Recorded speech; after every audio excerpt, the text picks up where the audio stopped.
Mais comme ils voyaient là près d'eux l'homme qui avait été guéri, ils n'avaient rien à répliquer. Ils leur ordonnèrent de sortir du Sanhédrin et ils délibérèrent entre eux,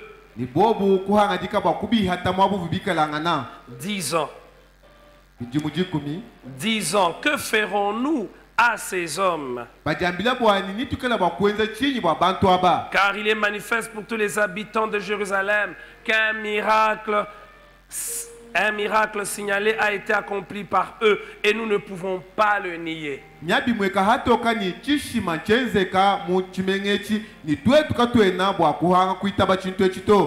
Mais afin que la chose ne se répande pas davantage parmi le peuple, défendons-leur avec menace de parler désormais à qui que ce soit en ce nom-là.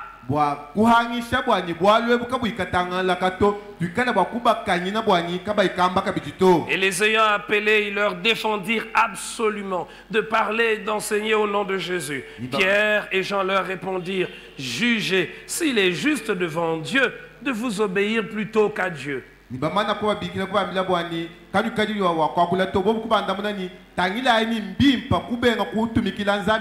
Car nous ne pouvons pas ne pas parler de ce que nous avons vu et entendu.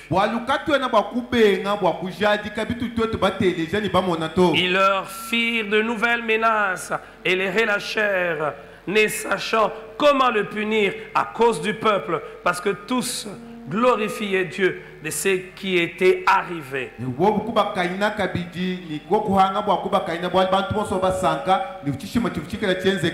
Car l'homme qui avait été l'objet de cette guérison miraculeuse était âgé de plus de 40 ans. Bien-aimés frères et sœurs, y a-t-il des circonstances particulières où nous devons ne pas garder silence et d'autres dans lesquelles nous devons nous taire?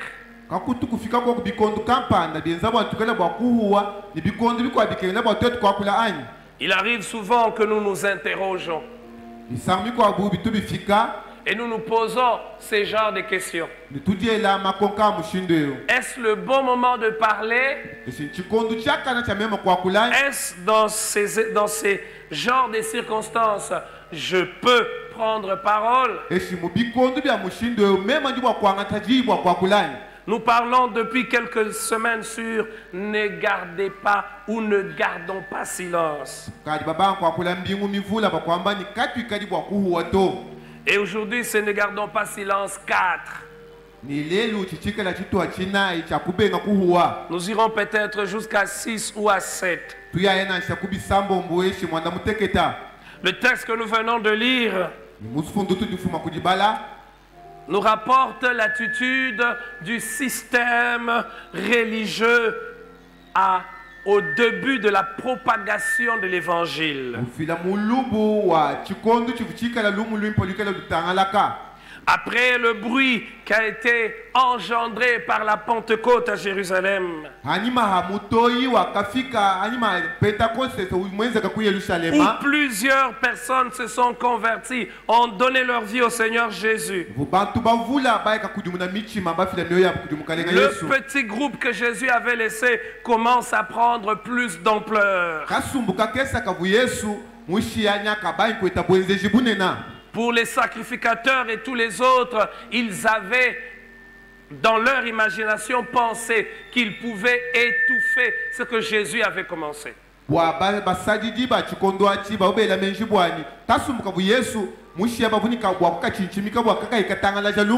ont cru qu'ils allaient disparaître. Mais contre toutes leurs attentes, ce que Jésus avait laissé commencer à prendre de l'ampleur.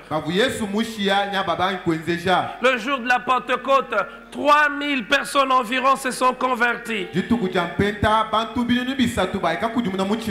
Dans une ville comme Jérusalem à l'époque, un mouvement qui amène 3000 personnes ne devait qu'être un mouvement remarquable.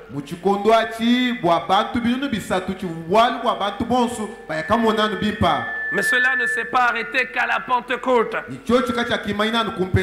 Après la Pentecôte, il commence à vivre des miracles.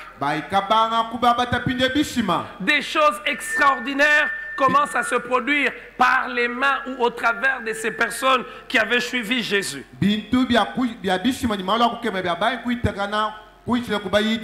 Et il y avait un malade, quelqu'un qui était paralysé et qui se tenait à l'une des portes du temple. Ça veut dire que c'était quelqu'un que l'on voyait souvent. Pour ceux qui étaient habitués du temple, ils le voyaient demander de l'aumône. Certains lui donnaient quelque chose et d'autres ne lui donnaient rien. Le jour où Pierre et Jean passent par là, ils n'ont pas de l'argent à remettre à cet homme. Mais ils ont plus que de l'argent. Alors que cet homme s'attend de l'argent, eux, ils vont lui apporter la solution à ce problème qu'il avait cloué au sol pendant plusieurs années.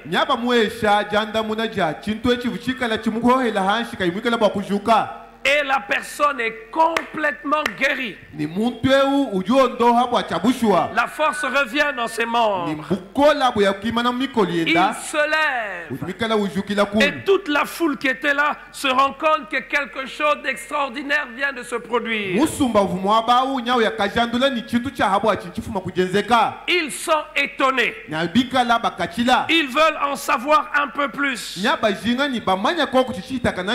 Il était environ 15 heures. Donc il y avait plusieurs personnes qui allaient et qui venaient. Ils se sont mis donc à questionner les apôtres, Pierre et Jean. Et ils étaient disponibles pendant environ 3 heures. Donc entre 15 heures et 18 heures. Ils ont répondu aux questions que toute cette foule posait. Et ils se sont servis de cette opportunité pour annoncer la vérité et ne pas garder silence. Vous savez, frères et sœurs, quand il y a un événement comme celui-là, un miracle se produit, c'est une bonne nouvelle. Mais c'est aussi une occasion pour se mettre soi-même en avant. C'est aussi une occasion pour se glorifier. Ils pouvaient regarder la foule, qui certainement les regardait d'un œil différent. Il y a des choses quand ça se produit au travers de vous, les hommes ont tendance à vous regarder autrement, à vous regarder comme une personne spéciale et différente. Mais regardez ce que les apôtres font. Ils parlent de Jésus. Ils annoncent la vérité. Ils ne se taisent point. Alors que c'est une opportunité pour eux de se mettre en avant, de parler d'eux-mêmes. Mais qu'est-ce que parler d'eux-mêmes? Qu'est-ce que parler d'eux-mêmes allait produire à cette foule? Cette foule avait besoin de la vérité. Cette foule avait besoin des repères. Et ils se servent de ce moment de gloire pour parler de Jésus et de la vérité qu'il est. Ce matin, ce texte nous permet de parler de 2 circonstances dans lesquelles nous ne devons pas garder silence. Dans les moments de gloire mais aussi dans les moments sombres de la vie. Leur moment sombre, c'est ce que nous avons lu au chapitre 4.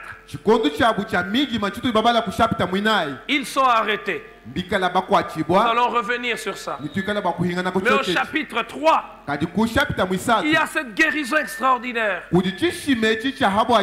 C'est intérêt que produit ce miracle. Mais ils ne parlent pas d'eux-mêmes. Ils parlent de Jésus. Frères et sœurs, il arrive de fois que nous parlons.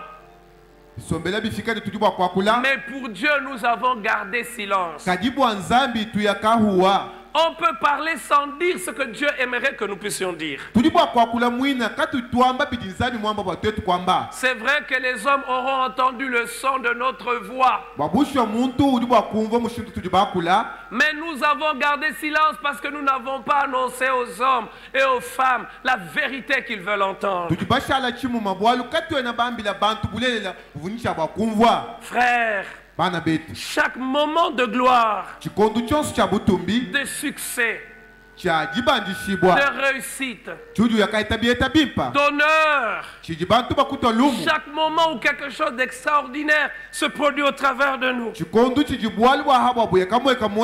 est une opportunité que Dieu place sur notre chemin pour parler de lui. Frère, chaque moment où Dieu permet que les regards des hommes et des femmes soient tournés vers nous, ce n'est pas pour nous-mêmes, c'est pour qu'au travers de ce qu'il a fait, que des hommes et des femmes puissent le connaître. Les hommes et les femmes puissent venir à lui. Lui-même, Pierre, au verset 12 du chapitre 3, il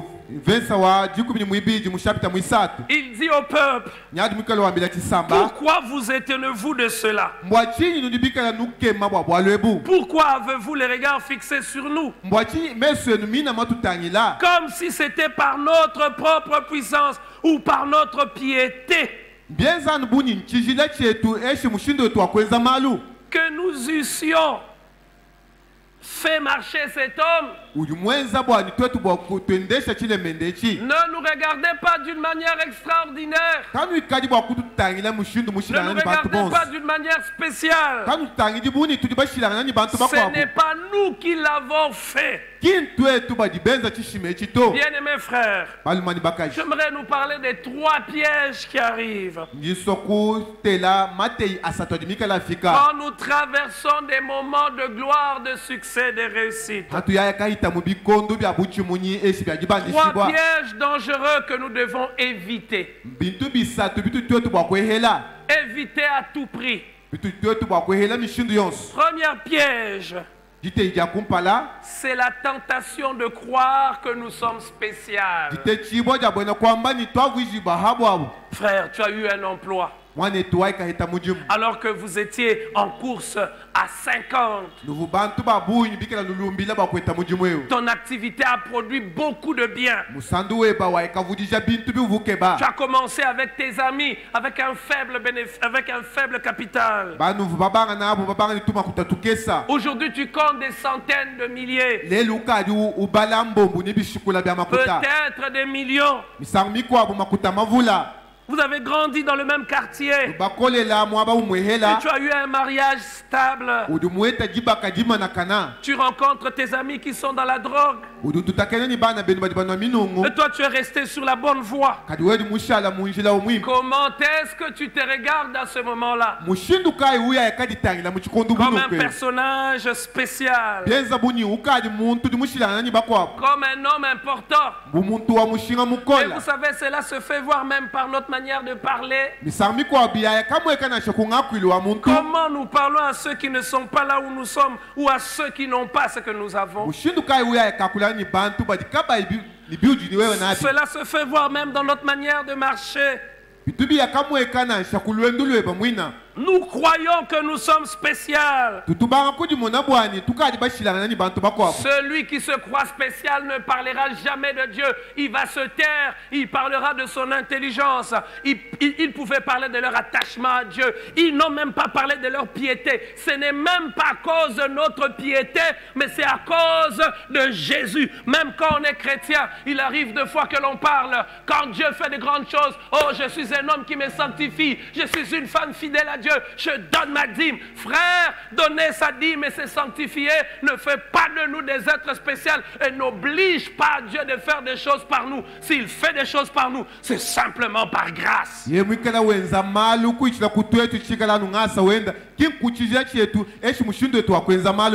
Frère, en chacun de nous, il y a un ego qui veut tirer la gloire. Oui, je suis différent de vous. Quelle opportunité merveilleuse ils avaient ici de parler d'eux-mêmes. Quelle opportunité ils avaient de faire leur propre publicité. Parfois même en tant que serviteur de Dieu, Dieu a accompli un miracle par nous. On ne peut taire ce miracle. On va parler plus du miracle qu'il a fait que de Jésus même qui a fait les miracles. Deuxième piège qui arrive quand on traverse un moment de gloire,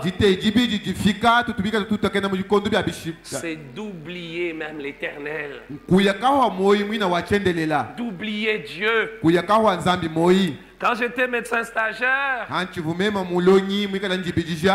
et que je faisais mon stage à l'hôpital d'Ipumba, aujourd'hui clinique universitaire.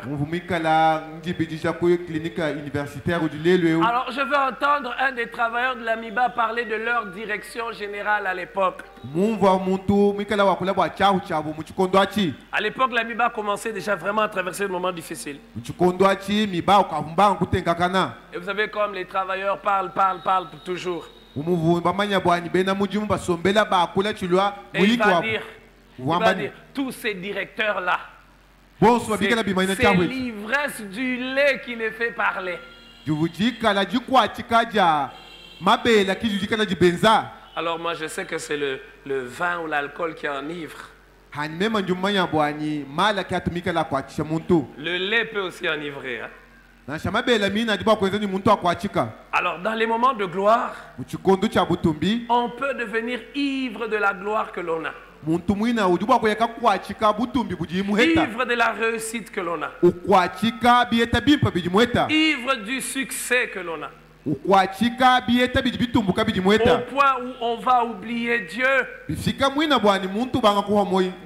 Et comme il y a le terme que l'on utilise aujourd'hui, laissez-moi savourer la réussite. Laissez-moi savourer ce que je suis devenu. Je viens quand même de loin. Permettez-moi de faire un peu ces petites folies. Alors vous verrez à ce moment-là quelqu'un qui n'avait rien, que Dieu a soutenu, la main de Dieu l'a aidé, l'a propulsé dans l'entreprise. Il oublie Dieu.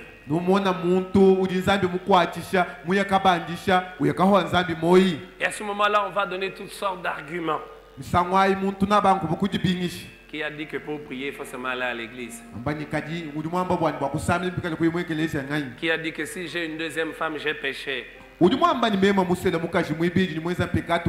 Quand vous allez à l'église là, vous manquez à faire, hein?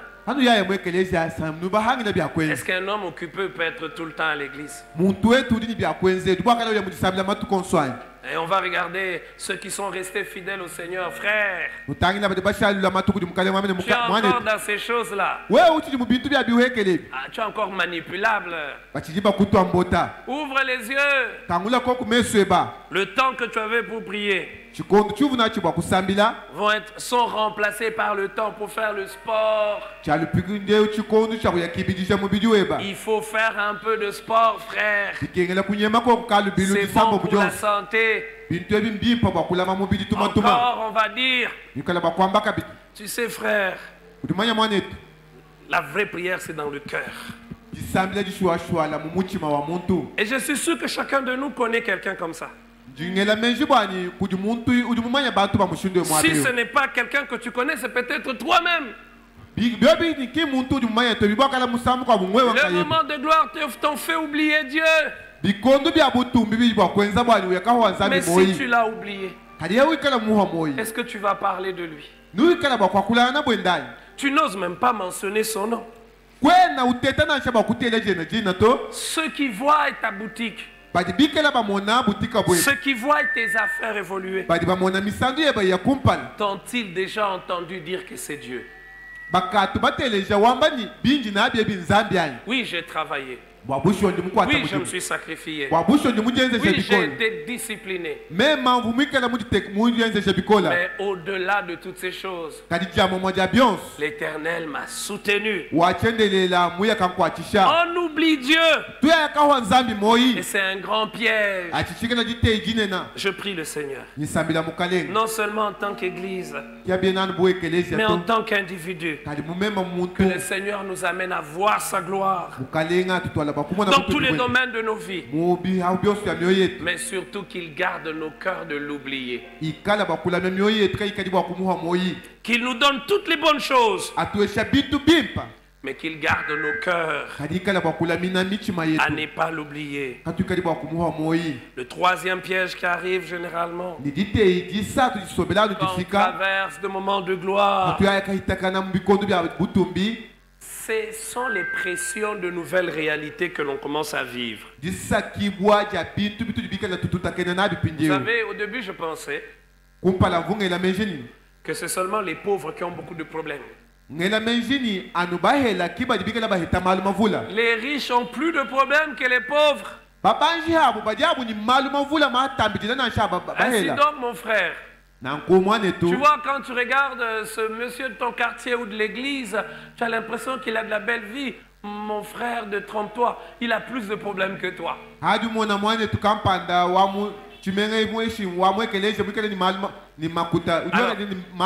toi, tu es en train de penser comment tu vas manger, comment tu vas t'habiller, comment tu vas payer le loyer. Et parfois, tu fais un effort pour dormir. Mais lui va penser à sa marchandise. Il a commandé, c'est sur un camion, et pendant 2 jours, il n'arrive pas à les atteindre. Il sait peut-être c'est 50 000 ou 100 000 $ qui est sur ces camions. Il va venir à l'église, tu le vois bien habillé, mais dans son cœur, il n'a point de paix. Tu te dis, j'ai pas de travail, Seigneur. Je vais avoir un bon travail. Et tout ce pourquoi tu pries. Seigneur, donne-moi un travail, même si on me paye seulement 200 $, donne-moi le travail. Et celui-là que tu vois, il a un travail, on t'a dit qu'on le paye 1000, 3000, 4000, peut-être 10 000 même. Quel genre de problème il fait face au travail? Celui-là l'a accusé. Ils ont tenu des réunions. Et puis comme ils sont de la même tribu, et puis lui il est de notre tribu, il est en train de réfléchir, mais qui va plaider ma cause? Comment ça va se passer? Peut-être que le chef l'a même menacé clairement. On va t'enlever. Peut-être sur toutes les missions, on ne les place plus. Il y a des réunions où il doit prendre part, mais on ne l'appelle pas. Tant que moi je serai ici, tu ne prendras pas part à ce genre de réunions. Celui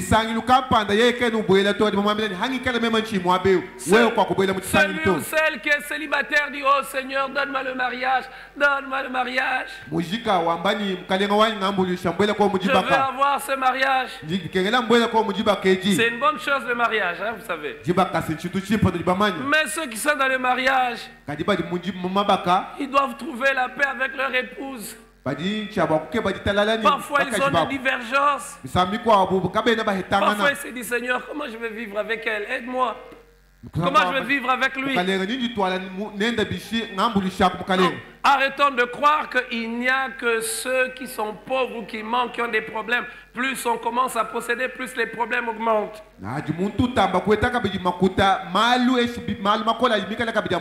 Et quand la gloire et le succès arrivent, il y a de nouvelles réalités auxquelles on fait face. On aura des amis, des frères, des collègues qui vont dire: un homme comme toi, une femme comme toi. Maintenant, il y a deux fois, excusez-moi de le dire, il y a des gens qui me disent: mais un pasteur comme toi. J'ai dit: un pasteur comme moi, il a quoi? Il est comment?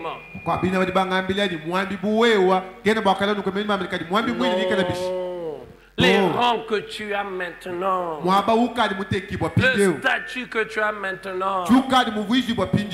Et quand on cède à ce genre de pression, non, mais tu sais, tu peux maintenant te permettre ça. Tu peux maintenant te permettre un tel niveau de vie. Ah, mais tu n'as pas besoin de parler avec un type comme ça. Il y a des gens ici qui sont pendant leur période de gloire. Quel genre de pression vous avez? Je ne connais pas. Mais Dieu le connaît. Et j'aimerais nous dire, toute pression pendant la gloire qui nous éloigne de Dieu, nous devons résister. Résiste.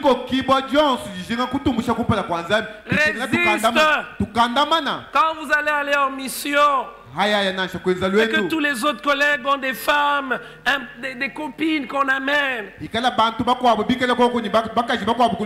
te dire: frère, tu restes toujours frère. Ta femme ne connaîtra pas. Si tu te permets cette mission de 2 semaines, comment tu vas rester comme ça? Non, une fois seulement. Résiste. Ma soeur, résiste. Une femme comme toi. Tu as un homme comme celui-là. Ah, mais si tu voles pas un peu d'argent, il va tout donner à sa famille. Et toi, tu vas te retrouver, tu as souffert avec lui, tu n'as rien. Ma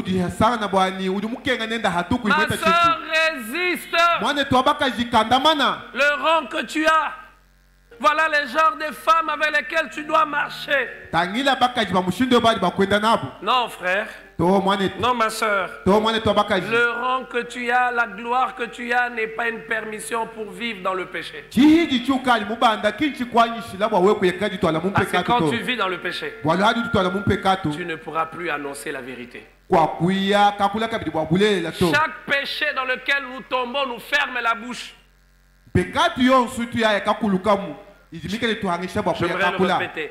Chaque péché dans lequel nous tombons nous ferme la bouche.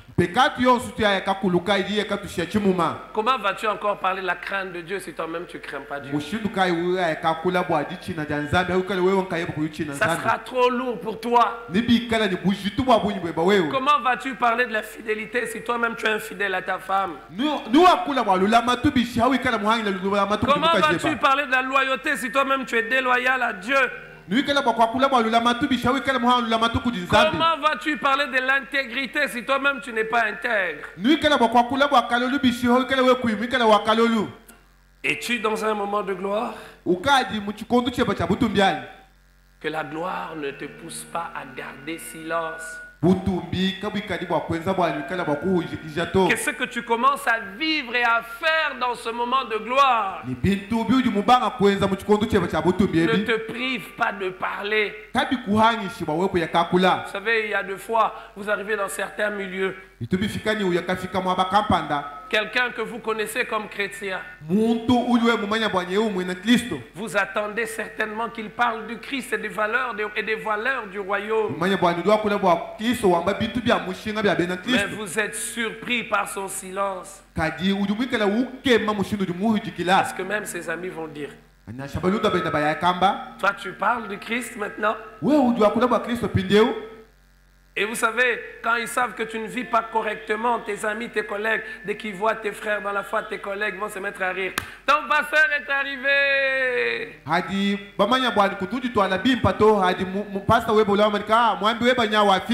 Et là, c'est une manière de te provoquer. Et dès que tu l'oses appeler frère, pasteur, c'est vraiment votre frère. Si lui part au ciel, on va toucher même sa robe, on va tenir, on va monter ensemble. Qu'est-ce que tu fais dans ce moment de gloire où tu gagnes facilement de l'argent, où les contrats viennent vers toi facilement? Est-ce que tu restes dans des positions où tu peux continuellement parler de la vérité? Mais comme vous savez, dans la vie, dans la marche avec Dieu, il n'y a pas que de moments de gloire. Il y a aussi des moments où on traverse la vallée de l'ombre de la mort. Et j'aimerais nous dire que traverser la vallée de l'ombre de la mort ne veut pas dire que le Seigneur nous a abandonnés. Et j'aimerais dire que le succès et la gloire n'est pas toujours la preuve que Dieu est avec quelqu'un. Parce qu'on peut avoir le succès, la gloire, la richesse par des moyens malhonnêtes. Et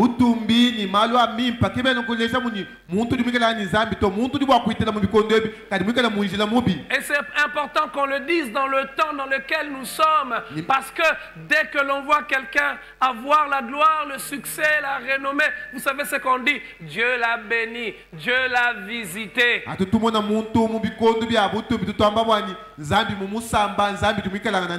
Et quand quelqu'un souffre et passe par des moments difficiles, on va dire, cherche la face de Dieu. J'aime comment on dit en Tchoulouban, donc, celui qui est dans la gloire, on ne le demande pas de chercher la face de Dieu. J'aimerais nous dire que parfois c'est quand on est dans des moments de gloire, dans des moments de succès, où on doit réellement chercher la face de Dieu.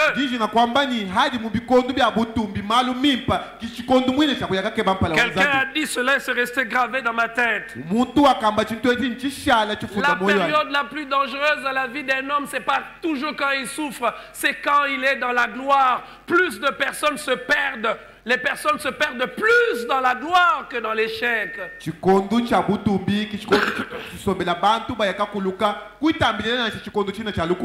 Alors frère, tu traverses la vallée de l'ombre de la mort. Dieu ne t'a pas abandonné.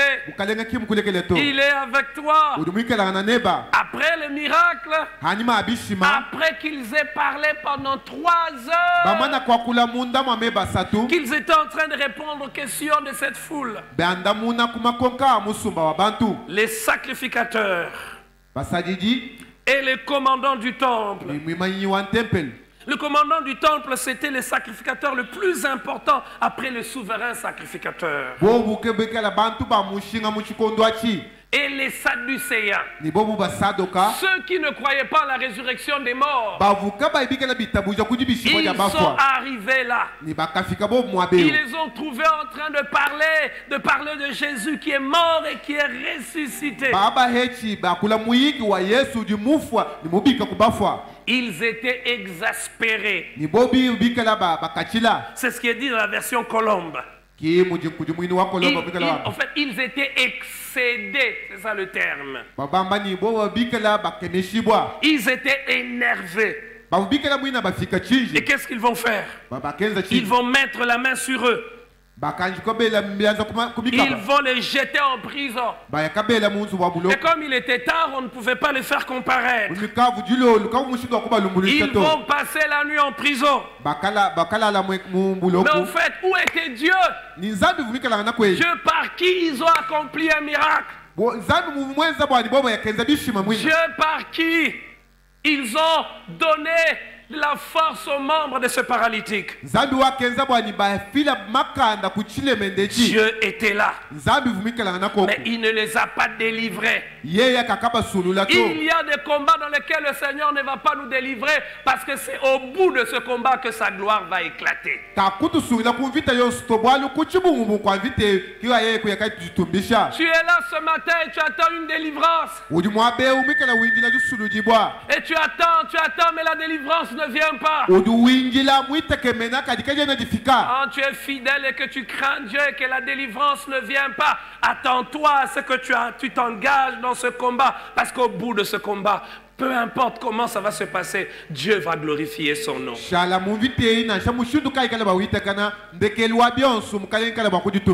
On va les jeter en prison.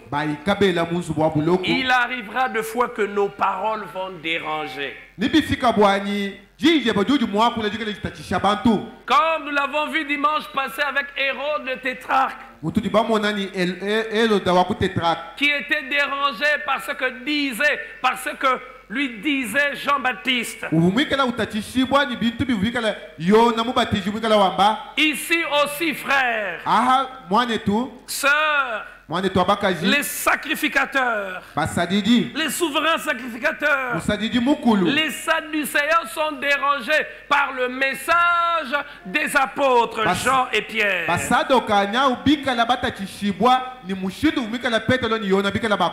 Mais j'aimerais dire ceci. Hérode le tétrarque, qu'il soit dérangé, cela peut être compréhensible, parce qu'il ne craignait pas Dieu. Mais ici, c'est des religieux, c'est des docteurs dans la parole. Eux-mêmes, ils vont se moquer d'eux, ils vont parler d'une manière ironique. N'est-ce pas des hommes sans instruction? Parce qu'ils ne s'étaient limités qu'à l'école rabbinique. Non, ils ne s'étaient limités qu'aux leçons que leur donnaient les rabbins, qu'on donnait à tout enfant juif. Ce n'étaient pas des scribes. Ce n'étaient pas des grands orateurs. Eux qui étaient instruits. Eux qui avaient la grande connaissance ne supportaient pas qu'on leur dise la vérité. Ils voulaient par contre étouffer la vérité. Alors vous connaissez, frères, qu'il y a toujours des gens qui aiment étouffer la vérité. Déjà, ils ont corrompu les gardes pour qu'ils ne disent pas que Jésus est ressuscité. Et même quand nous avons lu, ils vont leur faire des menaces que ça ne se propage pas, que ça ne se répande pas.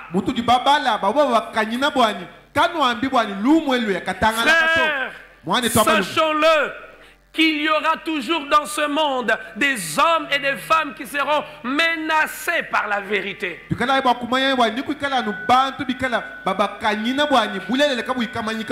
c'est encore très dangereux quand ceux qui sont menacés par la vérité ont le pouvoir, ont l'autorité. Que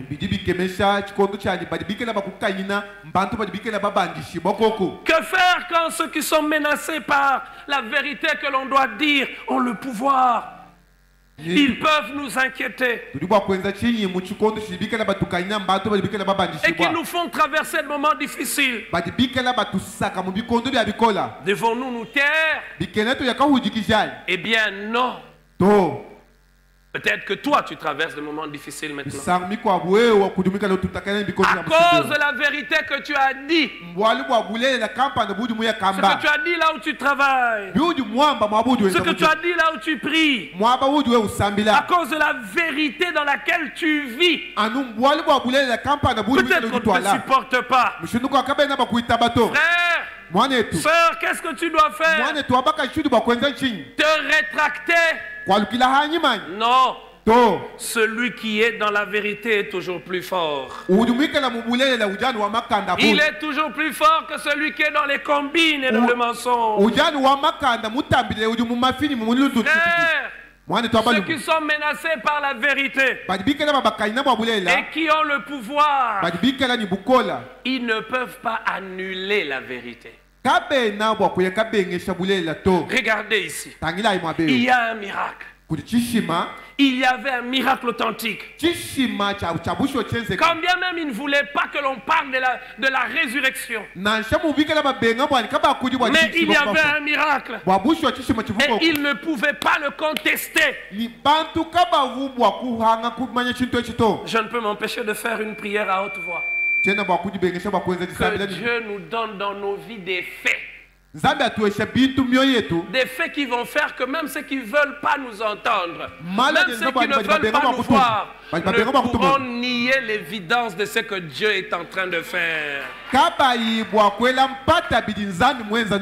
Je vais encore aller plus loin dans ma prière et de dire que Dieu fasse des choses là où tu travailles, là où tu vis, de telle sorte qu'on peut te détester.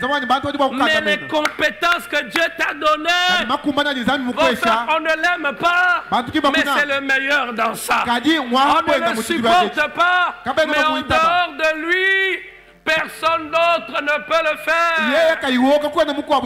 Je nous en prie, frère. Vivons dans la vérité. Même si nous devons souffrir. Ils sont allés en prison. Il y a des souffrances qu'il ne faut pas fuir. Oui,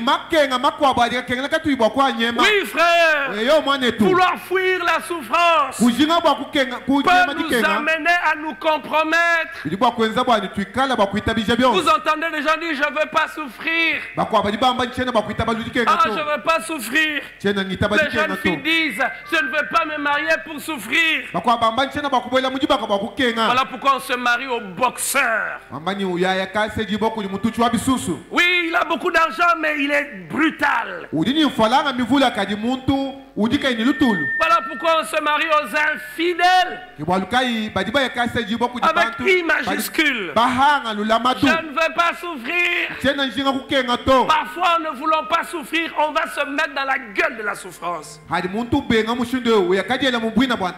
Regarde, chaque fois que tu as voulu fuir la souffrance, n'étais-tu pas créé de souffrances plus grandes? Je ne veux pas souffrir. Je vais un peu voler dans la société. Mais après, tu auras une souffrance plus grande. Je ne veux pas souffrir. Je ne peux pas attendre. C'est difficile pour moi d'attendre. Et puis on se crée de problèmes. Combien de problèmes ne nous sommes-nous pas créés parce que nous refusons de souffrir?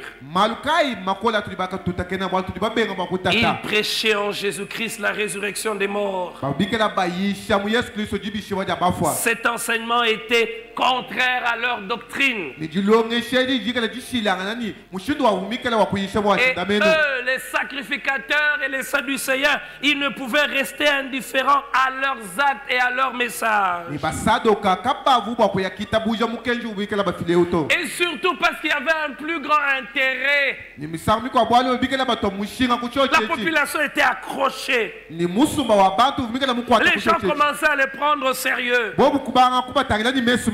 Alors ils vont essayer de les terroriser, de les intimider. Mais malgré cela, ils sont restés debout. Ils sont restés debout. Le même Pierre qui était intimidé devant une petite fille. Il était intimidé. Tu étais avec lui. Pierre a renié. Non, je n'étais pas avec lui. Mais c'est le même Pierre que nous voyons ici. Il y a plus qu'une petite fille ici. Ici, il y a tous les hauts placés, tous les anciens et toutes les personnes respectables du système religieux juif. Comment n'as-tu pas pu résister devant les témoignages d'une jeune fille, mais maintenant tu peux résister devant les Sanhédrins? Il y a certainement quelque chose qui s'est passé. Qu'est-ce qui s'est passé? Le Pierre versatile, le Pierre peureux a été rempli du Saint-Esprit. Il est devenu une toute autre personne. Oui, frère, gardez sa position et ne pas se taire quand on traverse des moments difficiles. Il faut à tout prix avoir le Saint-Esprit. Oui, le signe initial du baptême dans le Saint-Esprit, c'est le parler en langue. Mais le Saint-Esprit ne fait pas que nous faire parler en langue. Le Saint-Esprit nous donne le courage. Le Saint-Esprit nous donne la force. Oui, quand on traverse des moments difficiles, pour ne pas garder silence, nous avons besoin du Saint-Esprit. Au verset 8 du chapitre 4 que nous avons lu, alors que Pierre se met à parler, Luc qui écrivait ici précise, il dit, alors Pierre, rempli du Saint-Esprit. Et le texte, quand vous le lisez dans leur pensée originale, c'est Pierre rempli à nouveau rempli du Saint-Esprit. Non pas parce qu'il avait déjà perdu le Saint-Esprit. Il l'avait. Mais ici, il est à nouveau rempli du Saint-Esprit. Et il leur dit, chef du peuple, ce qui manque à beaucoup des hommes et des femmes, ce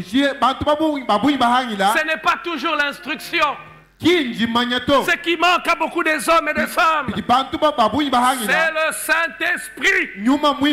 C'est pour cela que Jésus a dit, ne quittez pas Jérusalem et vous serez mes témoins. Quand? Lorsque vous recevrez la puissance du Saint-Esprit. Frère, on ne peut prendre parole dans un monde intimidant, dans un monde effrayant, si on n'a pas le Saint-Esprit. J'aimerais te poser la question, me poser la question, as-tu le Saint-Esprit? Frère, on n'apprend pas à un agneau à vivre comme un lion. Il faut que l'agneau devienne un lion. On n'apprend pas à un homme qui est sans le Saint-Esprit à vivre comme un homme, comme une femme qui a le Saint-Esprit. Sanctifie-toi. Il ne sera pas capable de se sanctifier. Quand cette femme au placé va lui dire couche avec moi, il va refuser, il va céder. Quand on va lui dire falsifie la facture, tu vas gagner de l'argent, il va falsifier. Mais celui qui a le Saint-Esprit en lui, le Saint-Esprit ne le laissera pas tranquille. Quand bien même il voudra céder, il sentira que c'est contre nature. As-tu le Saint-Esprit? Le Saint-Esprit nous permet de traverser les moments difficiles de la vie,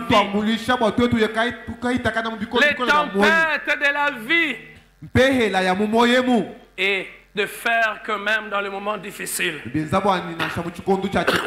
on ne se taise pas. Frère, comment tu fais quand tu es intimidé? 4 choses qui nous arrivent à faire quand on est intimidé, quand on est terrorisé. La première chose, c'est être submergé par la peur. Mais vous savez, l'un des mots qui revient plusieurs fois dans la Bible, ne crains point. Avez-vous déjà remarqué cela? C'est l'un des mots qui revient plusieurs fois dans la Bible. N'aie pas peur. Et ce matin, il me dit à moi, et il te dit aussi à toi, n'aie pas peur. Pourquoi tu ne dois pas avoir peur? Parce que l'Éternel est fidèle. Parce que l'Éternel est juste. Parce que l'Éternel est bon. Es-tu submergé par la peur ce matin? Il te dit, mon frère, n'aie pas peur. cœur. Ils ne sont pas plus puissants que celui qui est le maître de la vie. Oui, tu dois faire face à quelqu'un qui est plus fort que toi. N'aie pas peur. Il y en a un qui a le cœur de roi entre ses mains. Il peut desserrer leur ceinture. Es-tu impressionné par le pouvoir, par les relations qu'ils ont, par les entrées qu'ils ont? N'aie pas peur. Il y en a un qui a des entrées extraordinaires. Il est l'Éternel des armées. Ce matin, j'aimerais me le répéter, te le répéter. N'aie pas peur. Deuxième chose qui nous arrive, souvent quand nous sommes intimidés, quand nous sommes terrorisés, on va vouloir arrondir les angles. Et là, à ce moment, peut-être ta femme, peut-être tes enfants, tes amis vont te dire, peut-être que tu es trop extrémiste. Arrange un peu, arrondis un peu les angles. Mais si tu fais ça, où est le problème? Arrondis un peu les angles. Et généralement, il arrive que l'on commence à se poser la question, est-ce que peut-être que je suis très méchant, peut-être que je suis très mauvais. Est-ce que je n'ai pas un peu de part de responsabilité dans tout ça? Les disciples ont posé la question. Est-il juste de vous obéir à vous plutôt que d'obéir à Dieu? Tu es intimidé quelque part. Et tu commences à te dire, je vais quand même céder. C'est pas un problème. De toutes les façons, c'est pas moi, c'est eux. Je vais céder. Frère, ne cède pas. Si tu ne cèdes pas, le Seigneur sera avec toi. Si tu cèdes, alors il ne sera pas avec toi. Même dans ta propre vie, Dieu n'aime pas être aidé. Pensez un instant à Daniel. Pensez aux compagnons de Daniel. Adorez cette statue ou sinon c'est la mort. La fournaise est chauffée 4 fois plus que d'ordinaire. Mais malgré que la fournaise est chauffée, nous n'allons pas adorer la statue. Et qu'est-ce qu'on a fait? On les a jetés dans le feu. Et quand on les a jetés dans le feu, Dieu se manifestait. N'évite pas le feu. Si le feu est le passage obligé pour que tu restes dans la crainte de Dieu, dans la fidélité, n'évite pas le feu. Affronte le feu. Et Dieu est souverain. S'il nous délivre du feu, gloire à son nom. Et même s'il ne nous délivre pas du feu, gloire quand même à son nom. Que dire de Daniel? Nous aimons lire ce genre d'histoire. Mais mettons-nous dans leur peau. Qu'il n'y ait pas de personne qui prie autre chose ou autre personne. Mais lui régulièrement à des heures précises. Il prie. Et puis ses détracteurs savaient qu'il aimait Dieu. Et qu'est-ce qu'ils vont faire? Ils vont l'arrêter alors qu'il priait. Et on va les jeter dans une fournaise. Oh, que dire, on va les jeter dans cette fosse où il y avait des lions affamés. Et le roi va revenir après. Le Dieu que tu sers t'a-t-il préservé? Sœur, mon frère, le Dieu que tu sers, il va te préserver. N'arrondis pas les angles. Tu manques de lotion. Ne cède pas à cet homme marié. Le Dieu que tu sers, il va te préserver. Même si tu appliques l'huile de l'huile de palme. Tu n'as pas un bon parfum. Ne cède pas, n'arrondis pas les angles. Prédicateur, n'arrondis pas les angles.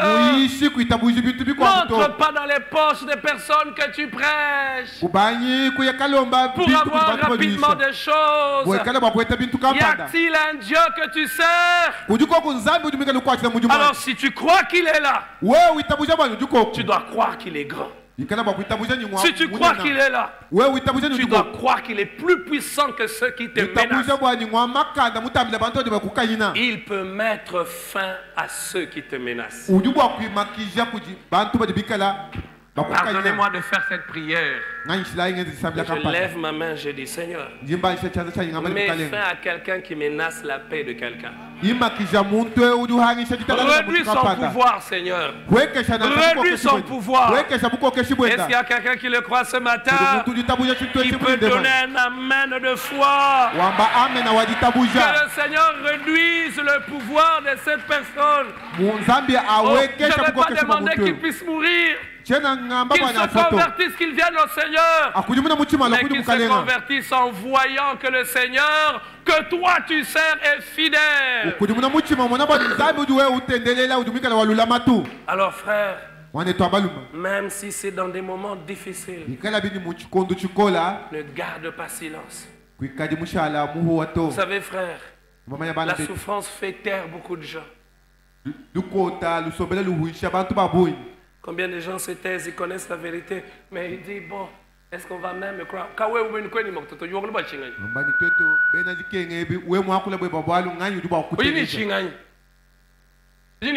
Qu'est-ce que tu as même? Quand nous les riches on parle, toi aussi tu veux parler.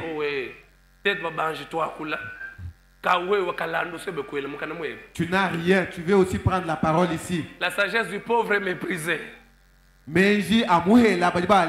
Alors au lieu qu'on te méprise, toi-même tu t'étais toi-même. Hier j'ai rappelé à mon épouse quand on était étudiant, toutes ces jeunes filles de ma promotion, je me rappelle même d'une, je lui ai rappelé le nom, je ne vais pas citer le nom ici. Quand elle venait à l'université, elle marchait lentement. Non, je vous dis, et là, elle porte un pantalon qui la serre. Et un body qui ne cache pas le derrière. Elle marche lentement. Et comme on était en premier graduat, elle était dans le même groupe d'études que nous. Et vous savez, ceux qui s'agitent comme ça, et nous qui venons des parents modestes, chaque jour tu vas à l'université en marchant. Eux, pendant les pauses, ils vont manger des histoires. Voilà, en gros, c'est pareil d'aventurier. Et vous savez, on t'engrosse, hein? On t'engrosse comme ça et tu as des jumeaux. C'était des jumeaux, hein?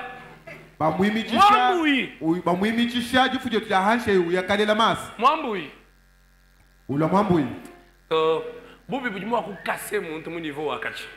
Le mal peut te casser terriblement. Et puis encore, elle venait à l'université avec sa grossesse. Et on a compté la plupart des personnes qui s'agitaient, les jeunes filles, les jeunes garçons. Au début, quand on a commencé l'université, 90% n'ont pas fini l'université. On les appelait docteur. Docteur Michel Moulouz. Alors je t'en prie. Peut-être que tu vis ça, tu vois des gens, et toi tu dis, moi je souffre. Je n'ai rien. Ne garde pas silence. Ne te laisse pas intimider par la souffrance par laquelle tu passes. Dis toujours la vérité. Et le Seigneur honore ceux qui se tiennent pour la vérité. Que Dieu bénisse sa parole ce matin.